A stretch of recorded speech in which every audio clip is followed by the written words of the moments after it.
democracy is based on the notion that the voting population has influence on the policies a government implements. The point is to make the masses demand of the government what the government has already decided to do. If it follows this procedure, the government can no longer be called authoritarian, because the will of the people demands what is being done. Likewise, if those in charge of our society, politicians, corporate executives, and owners of press and television, can dominate our ideas, they will be secure in their power. They will not need soldiers patrolling the streets. We will control ourselves. The joys of propaganda. I early on got the book Propaganda by Edward Bernays. It's on my Kindle, but I haven't gotten around to reading it yet, so sorry about that.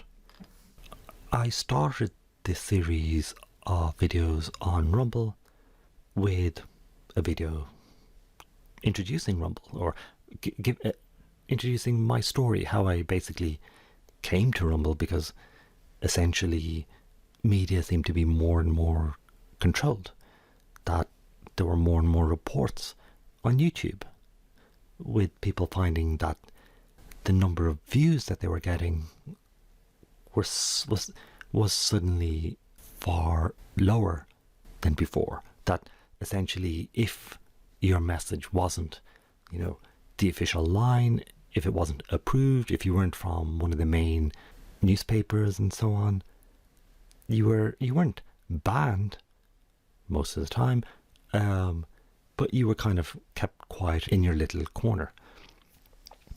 Others, such as Lee Camp, were banned because they were on RT, even though there was nothing wrong about their content. They had always had full control of their content. They had complete freedom to do what they were doing. So it's kind of questionable. I mean, it's odd as to why he was banned. He has found other routes. He tried Patreon, which is one of the things available on YouTube, where basically if you have a community and your viewers want you to keep producing what you're doing, they can donate, they can support you. So he switched from his RT content to Patreon, only to find that other channels who were on Patreon found that they were also banned. That essentially that wasn't a viable option. So he again moved on to, I think, was it Mint Press? Like there are other alternate media sources, sites in America, but even there they were finding it very hard that if you were, say, on one of these alternate media sources, you suddenly found that the bank was no longer accepting. They were no longer willing to provide you with financial services. So people could not pay you, and so how long can you go? Because it costs money to do what they're doing. So quietly, everyone is shut up. So that was my early start, and again, it was just having a look. What is Rumble? Is it just like YouTube? I can make a video, so let's see how it goes.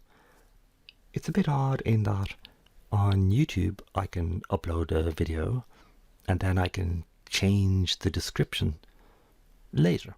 So, I would create my video and post it up. I would kind of put in some tags and various settings. But, I could add links, I could expand the content in the description and so on. Not so in Rumble. So basically, I would have put in an early draft of the description, but then I'm unable to change it afterwards. So I suppose I'll have to wait a bit more, So I'll make the video, have it all set up, but I won't post it immediately. I'll kind of do one or two iterations of the description until I'm happy with it, and then post it.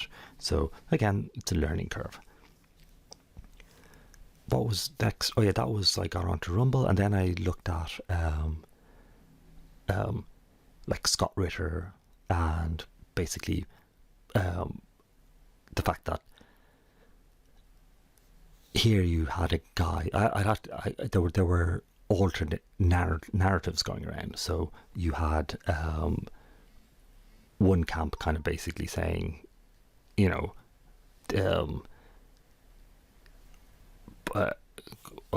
Putin is evil, blah blah blah blah. And then you had sources like, say, Scott Ritter, who has a very good track record of being an honest, authentic figure. So he's the guy who was the head UN weapons inspector. He looked at Iraq and he saw that there were in fact no weapons of mass destruction, even though he was being kind of encouraged by the army to kind of hush that up and played the party line. So he's just been, so he then went, he left the army, and he was one of the big figures essentially clarifying the fact that in fact this whole war in Iraq, with all the hundreds of thousands, if not million people who died in the end as a result, was for no reason. It was all a fake story. So he's not much loved by, the official party line, but he's loved by the others.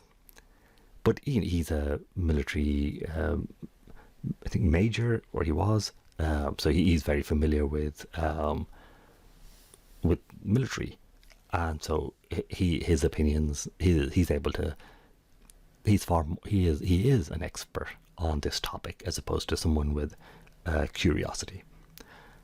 So he then has been giving lots of content on all over the place on social media about the current situation in Ukraine, and so he's able to give the military insight of what's going on.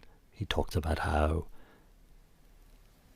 war is different to fighting insurgents.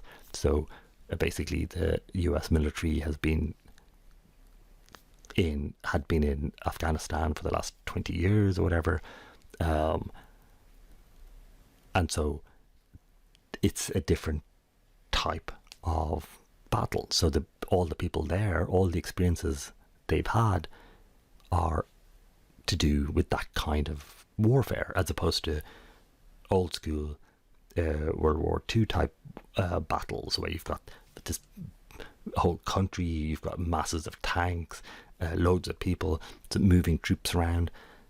He would say that America had great expertise in this 20 years ago, but now they and the West don't have experience on this.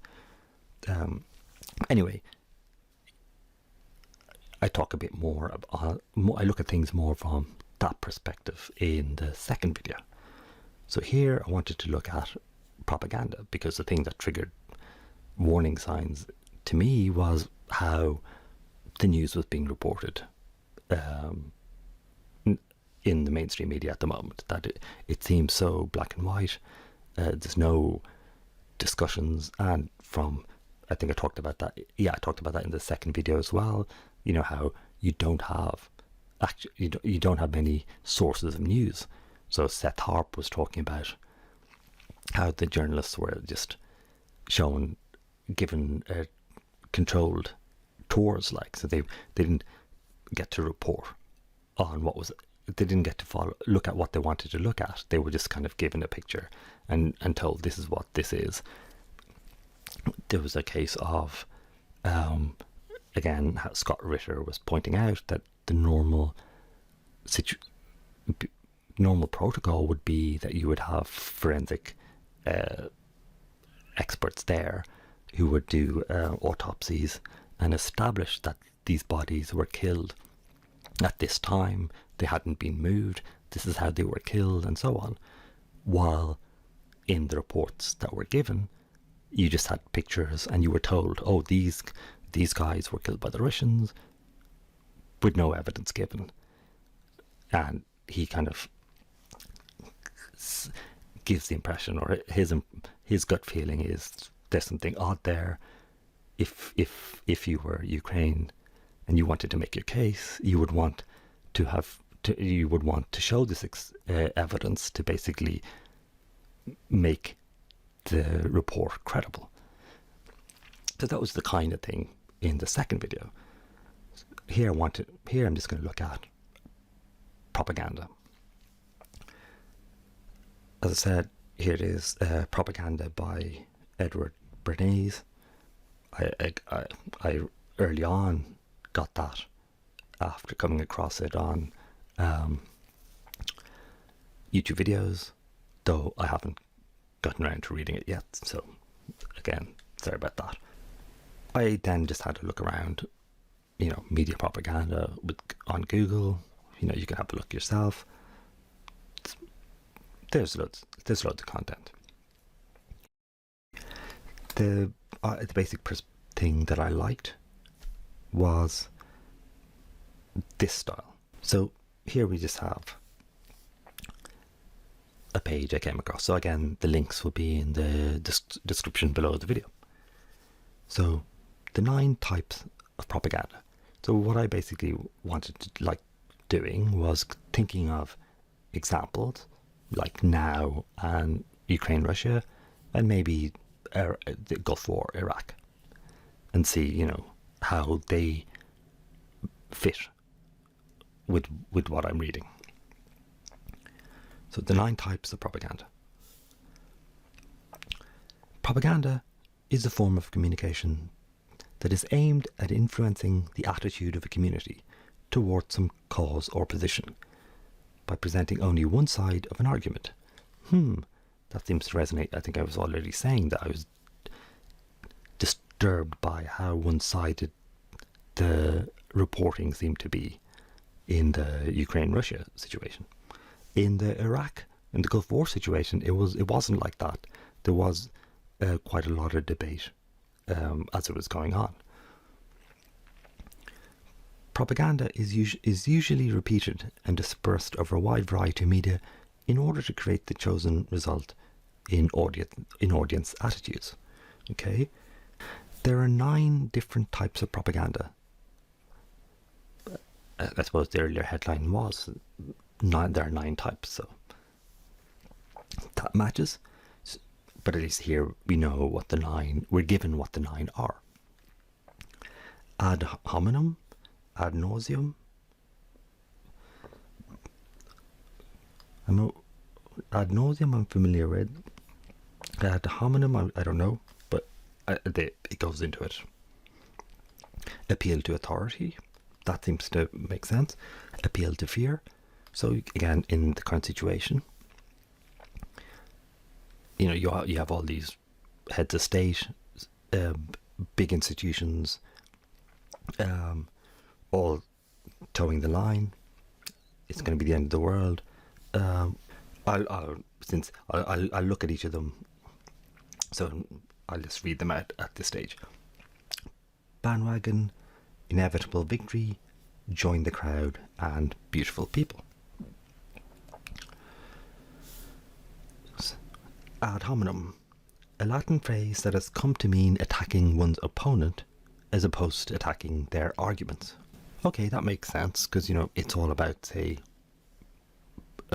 Putin is evil, as opposed to talking about NATO not living up to the treaties that they'd made, or that they are encroaching into eastwards when they had said they wouldn't go an inch past Berlin. That after East Germany and West Germany merged. So, but it's more to keep in mind.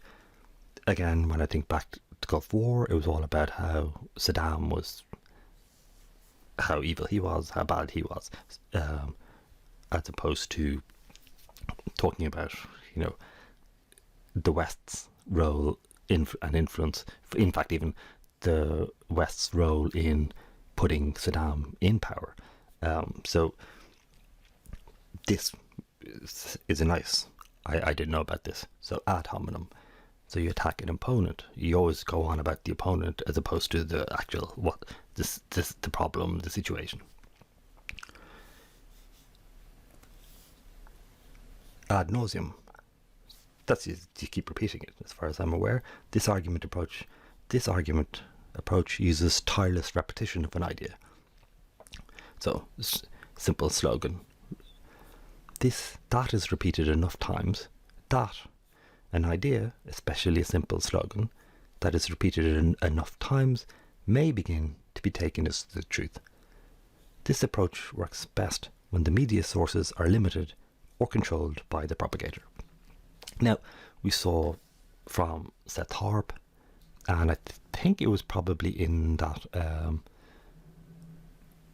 webpage, you know, where the Marine was talking about what they were experiencing on the ground in Iraq versus what the media were reporting, and about how essentially only the Washington Post has international journalist, you know, and he was talking about that guy. So essentially they were talking about the fact that the media sources are limited, which matches with this, you know, that you only have one source of news, and all you can do is say what that one source said, because you've got nothing else to base your story on. So yes, ad nauseum, I agree. I think that's 10 out of 10, or at least 8 out of 10, and similarly ad hominem. They are both very much in play. Appeal to authority. So appeals to authority cite prominent figures to support the position, idea, argument, or course of action, So remember, like Powell came out during the Gulf War saying we should be really worried about weapons of mass destruction, who would be a very senior figure and would be well respected. That you see all over the place, you know. All the heads of state, the politicians and stuff, are all repeating the party line, essentially. Appeal to fear. Oh, this is going to be like the Soviet Union. They're going to invade the world and Europe and so on. Even though Russia's army isn't, it's Russia. It's not the Soviet Union. Appeals to fear and seeks to build support by instilling anxieties and panic in the general population.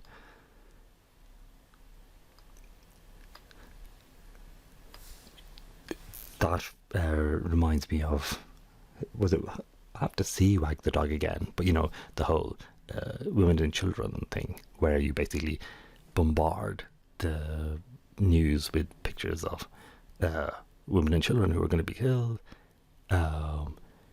like they did in Libya, and many other examples. So we have to get involved, but then the net result is you now have 10 years of hell. I mean, it's disaster. People don't have food, they don't have water, the whole society breaks down. They don't talk about that. So when they do these, you have to also have amnesia, where you forget the fact that we've seen this again and again and again. One of the things we looked at in the second video, the colonel, it actually says this. He goes, when will people realize this? I mean, how many times do we have to do this before people realize it, before it clicks? So far so good. I mean, it doesn't seem to click. Appeal to prejudice. using loaded or emotive terms to attach value or moral goodness to believing the proposition. So there's constant thing of matching Russians to Nazis, which is quite bizarre, because the people that the Nazis killed the most were Russians, okay, and Jews, but was it 25 to 30 million Russians were killed? It's the reason the Russians are saying they're going into Ukraine is because of the emergence and the prominence of neo-Nazis in Ukraine, where you can see so many pictures of swastikas and Nazi paraphernalia, and in fact these organizations were all banned and hated by the West even a couple of months ago. Now suddenly it's all forgotten, or at least that's from the various sources that I've come across so far. So again, if you do have other links, please do put them in the comments below so that I can have a look at that and help clarify that. But at the moment, I would, this like Scott Norton, Scott Ritter, and so on.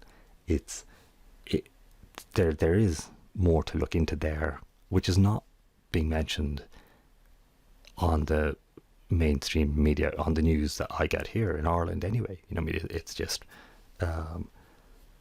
so I would say appeal to prejudice, where you look back at all the movies from the 50s, 60s, 70s. It's always like Russia is the main bad guy, so you play into that prejudice. If you look at the James Bond movies and so on.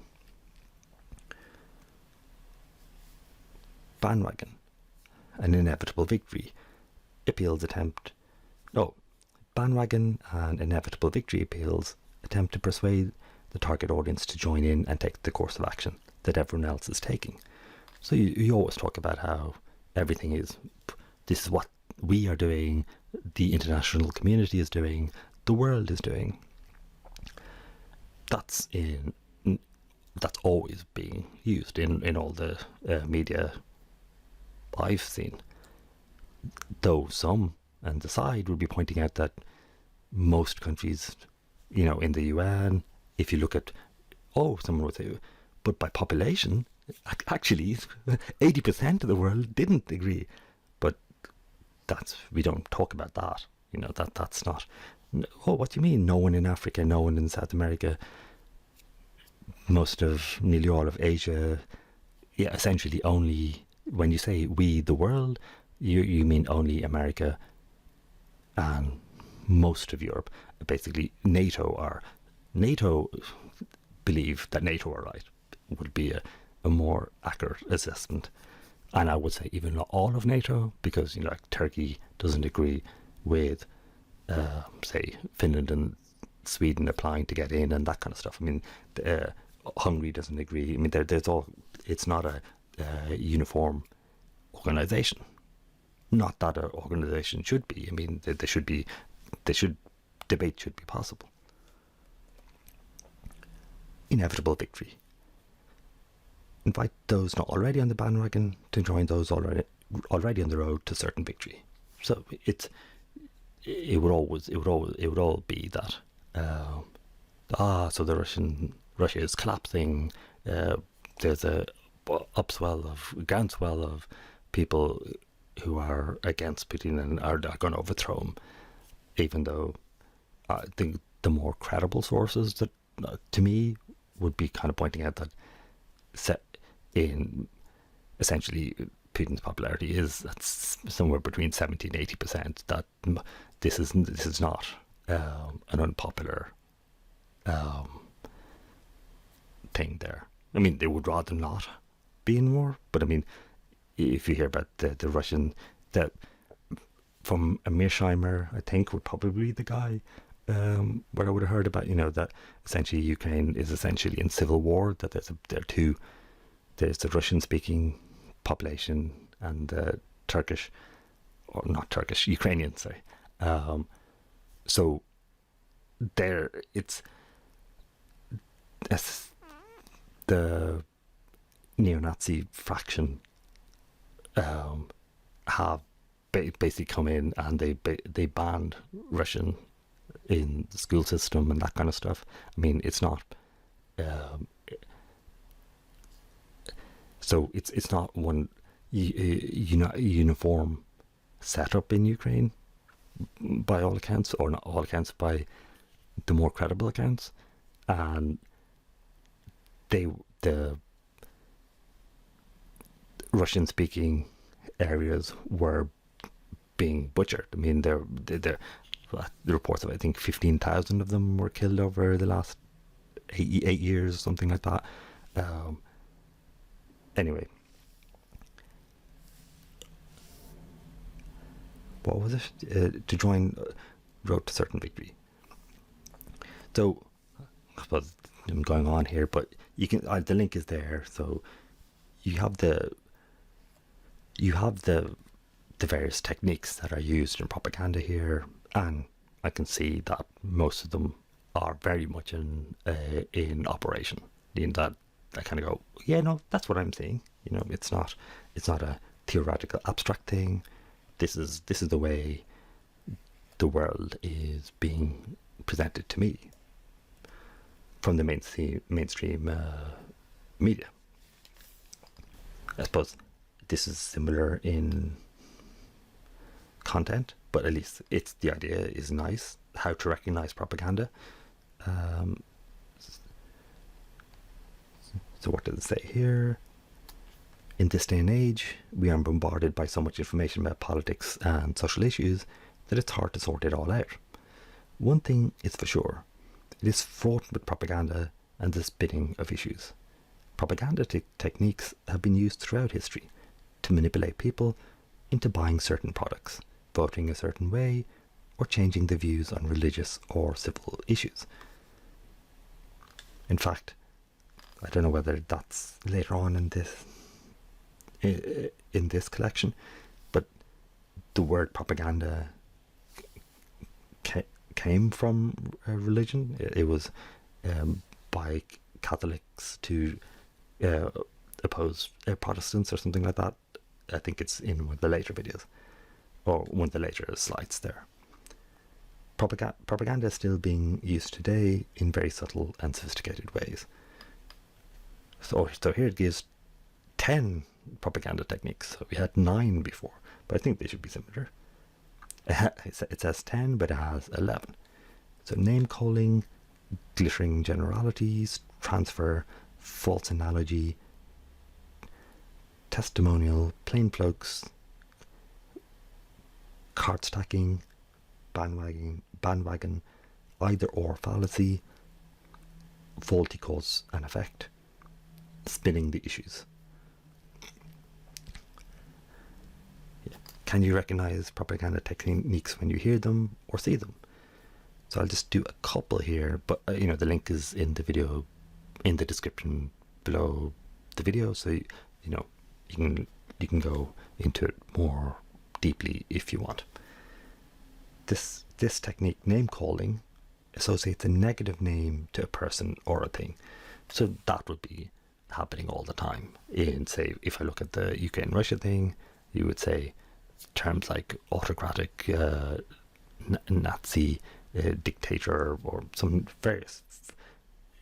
So it says examples include racists, sexists, homophobic, Marxists, socialists, fascists. So that very much seems to be in play. Glittering generalities. This technique uses important sounding glad words. What's a glad word? That have little or no real meaning. These words are used in general statements that cannot be proved or disproved. Glad words are usually adjectives used to enhance the idea being presented. They include words like good, honest, fair, excellent, and best. When confronted with glad words, ask yourself the following questions. what does the glad word really mean to me? Does the idea being presented have a valid connection with how the word is being used? If the glad word is removed, does the idea still have merit? Or are they trying to sell me something that is not in my best interest by using words that I like? I'll look for that. I'm not as immediately aware of glad words being in play, but I'll see. This has been going on longer than I thought, but I think we're nearly done, actually. Yeah. So, this is the basic foundation of what is propaganda. So we should be aware of these various techniques and be on the lookout for them and see how they are in play.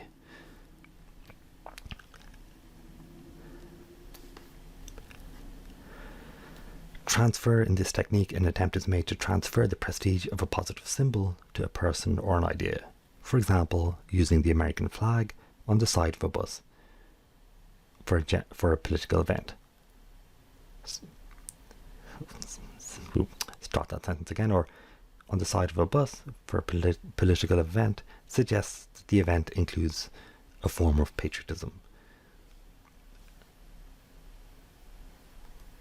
But I think those kind of symbols would be used all over the place. So I would imagine that's going on. That in the background you're kind of saying it's not just one person talking or recording himself on a microphone.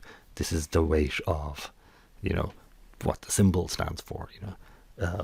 And I'd say symbol is how our subconscious communicates, or that's what our subconscious understands. So if you want to link in deeper to a person, you want to use a symbol.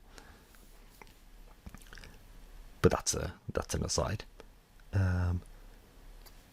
So I'll try and wrap up now, or speed up now, because as I said, I've taken a bit longer than I just thought I would when I began. I came across this. Again, Scott Ritter, because I more and more tend to. He's the guy that I'm happiest with. That was written by his CIA MI6 handlers, and the sad thing is, the British Parliament allowed themselves to be ridiculous speech he gave to the British Parliament. Honest about the I don't need a ride, I need ammunition line that Zelensky's now famous for. Nobody ever quoted him. They quoted an unnamed U.S. intelligence official who quoted Zelensky. That was the most honest anybody's been. And then this ridiculous speech he gave to the British Parliament, bringing up Churchill, bringing up Henry V. You think Zelensky wrote that? No. That was written by his CIA MI6 handlers. And the sad thing is, the British Parliament allowed themselves to be debased in that fashion. Here is one of the oldest institutions of democracy in the world. And it allowed itself to be used by its own intelligence service to spread propaganda, to propagate a lie. Shame on the British Parliament, and shame on the British people for allowing this to happen. Just like I say, shame on the American people and the American Congress. But at least we haven't been using, well, we did, I guess. Zelensky spoke to the U.S. Senate the same way. So yes, we're both guilty of having our various democratic institutions be humiliated by being nothing more than a pawn for their respective intelligence services. In America, this is illegal. Clapping like seals. The last time I saw a standing ovation in the British Parliament, I was there, and the only one not standing was on the day that Tony Blair left office as Prime Minister. He put his pen down on the dispatch box, made to walk out for the last time, and the entire assembly stood and clapped like seals. They're not clapping now about Tony Blair and the Iraq war, and the Iraqi people certainly are not. A couple of other things because of your expertise, if I may. The presence now in Ukraine this day of Islamist fanatic, throat-cutting, head-chopping Islamist fanatics brought from Idlib through Turkey. Why would they do that? And what are the dangers of them having done so? Well, first of all, you can judge. Let me give you an example by answering this way. There's been a lot of propaganda that Russia has brought in mercenaries, the Wagner group, and that Russia was going to bring in Syrian fighters. I can tell you with absolute certainty that the Russian military, which is one of the most professional militaries in the earth, it doesn't mean they're infallible, it doesn't mean they can't make mistakes, but they're professional. Their officer classes are some of the finest trained military professionals in the world. They would never allow mercenaries to fight alongside their soldiers. They would never allow in a Russian operation in Europe to allow Syrians to join them. Why? It will diminish their combat capability. They train to fight with each other. As soon as you bring in the Syrians can't do what the Russians do. There's a decrease in combat effectiveness and people die. So Russia would never do this because they're military professionals. What has Ukraine done recently? They've given out 45,000 weapons to civilians, which is stupid. If you've ever seen the movie Downfall about the Battle of Berlin, there's a scene in there where German responsible for the professional German defense of the city, watching the Volkssturm and the Hitler Youth run through the street and get slaughtered. And he's basically saying, why are they here? They can't fight. They don't know what they're doing. They don't know any concept of fire, cover, concealment, etc. And he went and begged to take them off the field of battle. Himmler, of course, said no. But Zelensky has given weapons to civilians who will literally be slaughtered if it comes time to fight. He has freed prisoners from prison to fight. He has opened the door for illegal warriors, the mercenaries from Europe, who, if are captured by Russia, will more than likely be given a cursory trial, put up against the wall, and shot because they have no rights or protections. They're the worst kind of scum, the exploiters of conflict. And now, what does the Zelensky's government do? They brought in the jihadists. They brought in the people because they ostensibly want to kill Russians. It's a pure propaganda move, but it's a poison pill.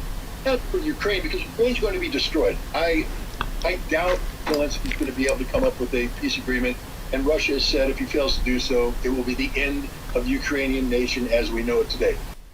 So that actually nicely ended up with him talking about it being a propaganda piece, with propaganda being the primary theme of this. Another thing, and Altaki, I found it kind of disturbing when you suddenly had this standing ovation in the European Parliament when Zelensky was speaking. I was kind of going, but didn't you just say wasn't all your reports even a couple of weeks ago, if not months ago, that we're not going to have anything to do with this kind of neo-Nazi Ukraine stuff? That's suddenly switched off, and no one. It's as if there is no such thing as history or memory. That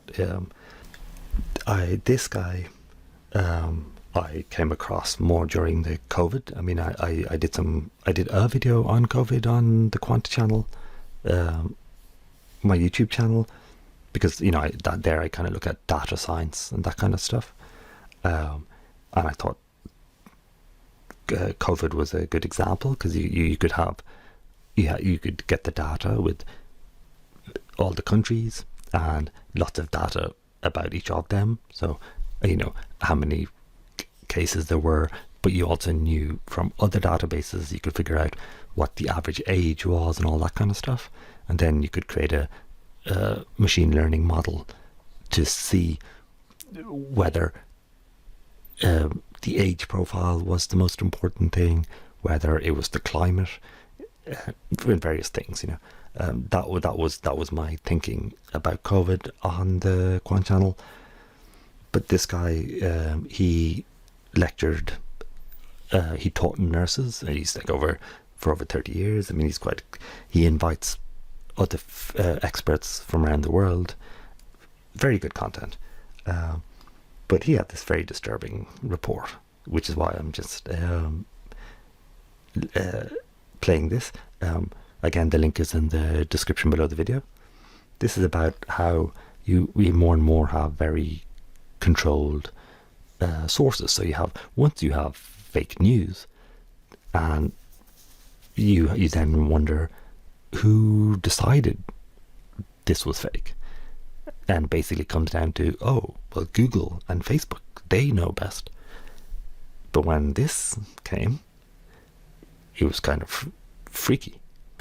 Well, a warm welcome to today's talk. Now, the British Medical Journal's recently been fact-checked by Facebook and found to be wanting.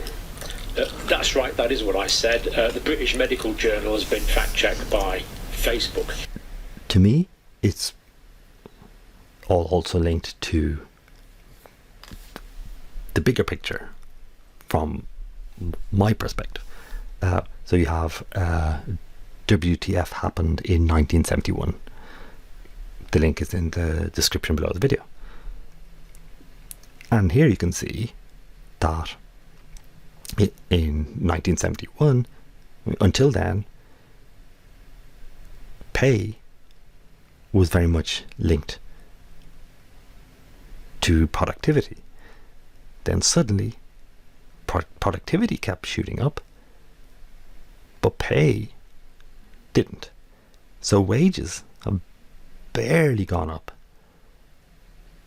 in 50 years? So who's benefiting?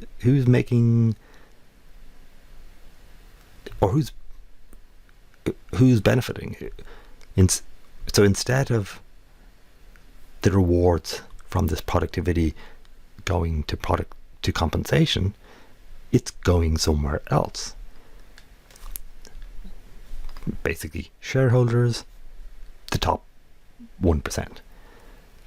So those teams, and this can only happen with a high degree of propaganda, where essentially the one there, that slide about you can keep people under control. So if I go right back to the first slide, there's no need to. They will not need soldiers patrolling the streets. We will control ourselves. So if you dominate ideas, then you're happy to go along with it. I'll be looking more about this in the next video. In particular, there are many visualizations here, which I'd recommend having a look at. My favorite one is probably this. So again, you can see until about 1971, how long does it take to save for a house? So you would only need the average wage for less than 2.5 years in order to pay for a house. But after 71, it shot up and up and up. So now it takes roughly 7 years. Well, this is 2020, it might be higher now. So essentially, the world, the way the wealth, the way things are shared, distributed amongst us, has dramatically changed. I would also recommend, link is in the video, or a link is in the description below the video, this book, Principles by Ray Dalio. I got the physical book for this one because I thought I wanted more of it. I think it's a classic. I highly, highly, highly recommend that book because it's very relevant to what's going on now. In 1971, when I was a young clerk on the floor of the New York Stock Exchange, the United States ran out of money and defaulted on its debts. That's right, the U.S. ran out of money. How? Well, back then, gold was the money used in transactions between countries. Paper money, like the dollar, was like checks in a checkbook in that it had no value other than it could be exchanged for gold, which was the real money. At the time, the United States was spending a lot more money than it was earning by writing a lot more of these paper money checks than it had gold in the bank to exchange for them. As people turned these checks into the bank for gold money, the amount of gold in the U.S. started to dwindle.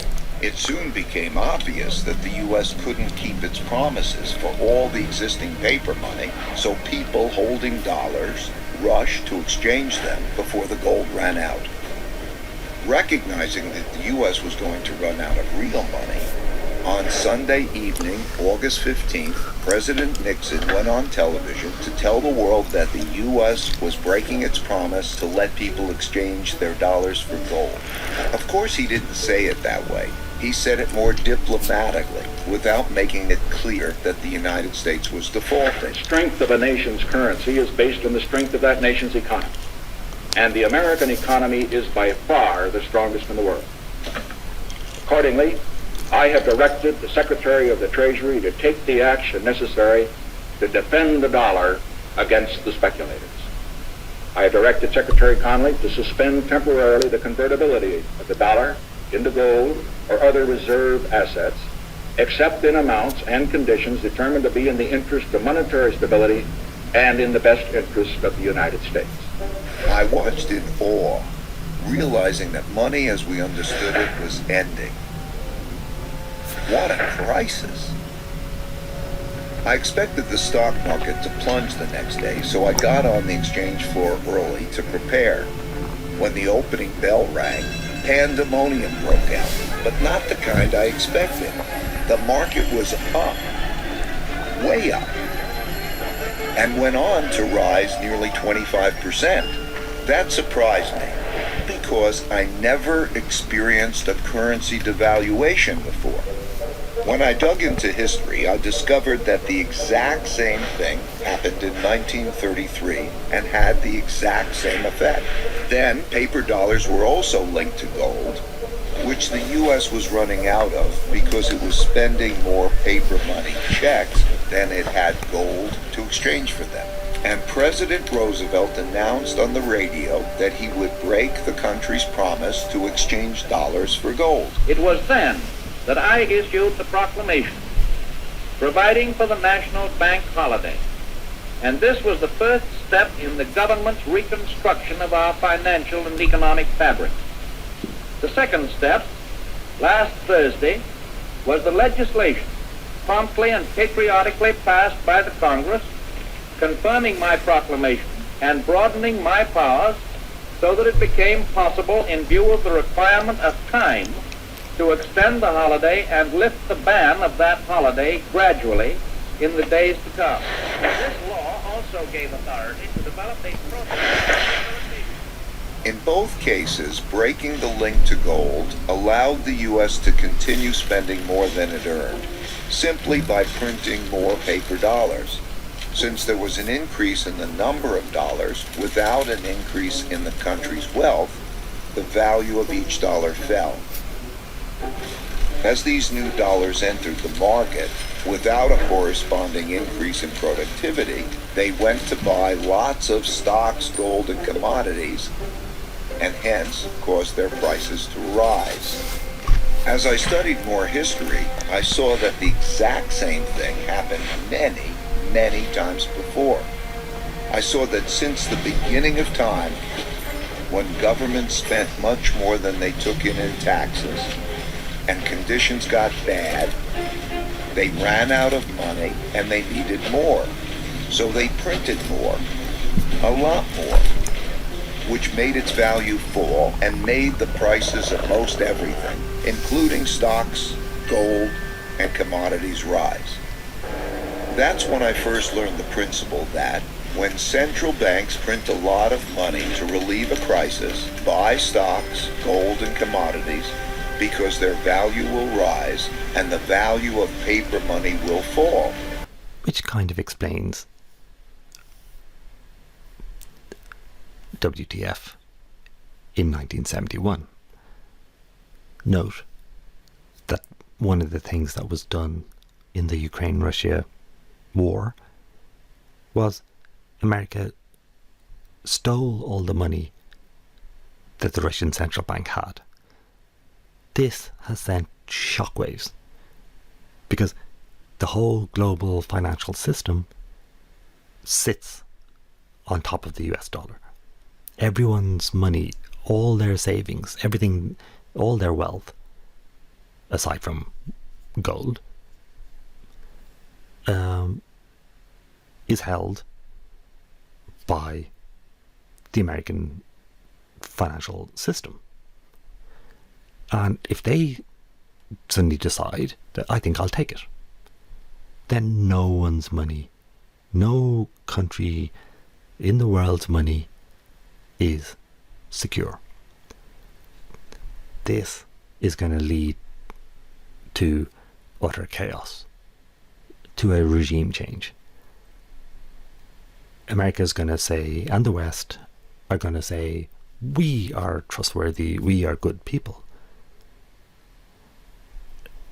But if you are in most countries in the world, you are aware that, yes, there are good people in your countries, but your track record is you're just going to try and grab what you can as your economy collapses. Because the primary theme in Principles for Dealing with the Changing World Order is looking at the last 500 years, looking at how empires come and go. This has happened again and again, and this pattern has happened again and again. And one of the ways it ends is with lots of money printing, inflation, social disorder, and so on. As I said, this book is well worth the read. And it's also very clear. So what I mean is that he basically summarizes, he has content like this on YouTube, so you can just play this and it gives it tells you, it gives you the summary, and if you want, it goes into you can go look at it in greater depth in the book, and the book has links to web pages and things on social media where it's gone into in incredible depth, because his whole approach is he's saying, here, I've got this idea, this way of looking at things, and then he's gone about explaining it to people all around the world. Then people are going to point out things that he's gotten wrong, things that they disagree with. Then he's going to have another iteration. So he's going to go, okay, I can see I am able to get A, B, and C, but it doesn't really get D and E. So, but what you're saying gets D and E. So, okay, how about if we look at it this way? And then he'll update the book. He'll update the content online and so on. And he's just going to keep repeating this, trying to get a better and better model. So really fascinating content, and it's great that it's so open to everyone. So next I want to look at a bit more this topic. So about money, essentially. It comes down to gold used to be the base of money. In essentially 1971, after the Vietnam War, America went bankrupt. So they actually didn't have enough gold to back all the dollars that they had spent. So then they said, okay, we just print dollars. So then that just means there's no discipline. You can just print as much dollars as you want. but then that's the classic hyperinflation, as happened in Zimbabwe. That's happening all around the place at the moment. You hear about it. There's so many cases of it in Brazil, in Argentina, and so on. When that happens, you end up with things costing more and more and more. So that's something to keep an eye on.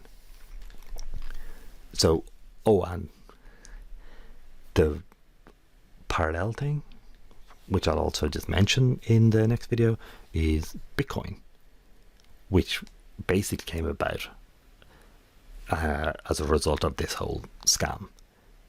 So in a way, what Bitcoin has emerged as is a sound money. The short summary is it's the first nationless money. So the dollar is by America, but Bitcoin is like gold. It's not owned by.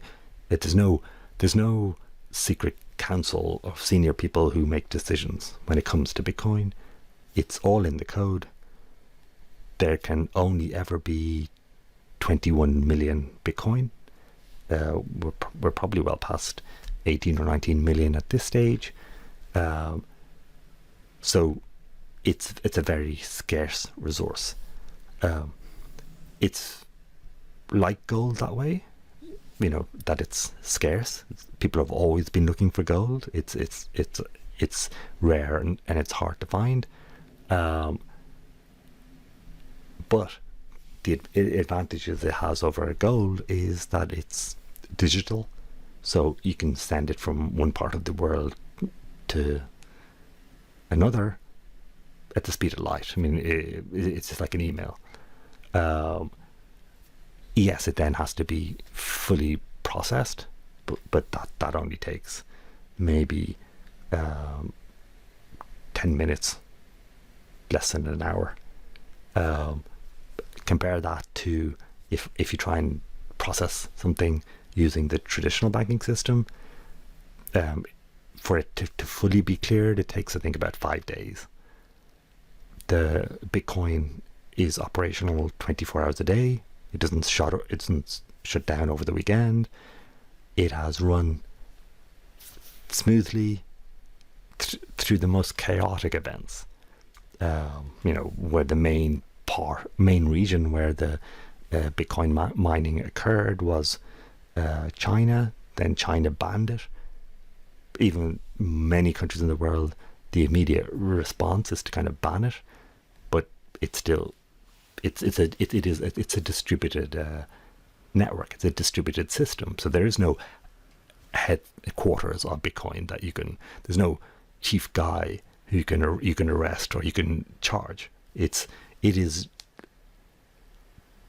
democratically operated. So all the thousands or tens of thousands of centers around the world, all the people who have some Bitcoin, actually the nodes who administer Bitcoin, they all get a vote on what way they want things to go. There were coup attempts where essentially once it was taking off, you had the big Wall Street companies, the big banks came in and said, okay, it's time for the big boys to come in now and handle things properly. Bitcoin just branched, so it had one version of Bitcoin. If you had a Bitcoin, you then now got one Bitcoin, which was now run by the grown-ups, and the other Bitcoin, which was the original Bitcoin. Fast forward, the Bitcoin that was run by the grown-ups basically died. It just sat there, did nothing, while the original distributed Bitcoin has grown in value by a factor of 10,000. So it's a hugely significant development that is going on quietly in the background.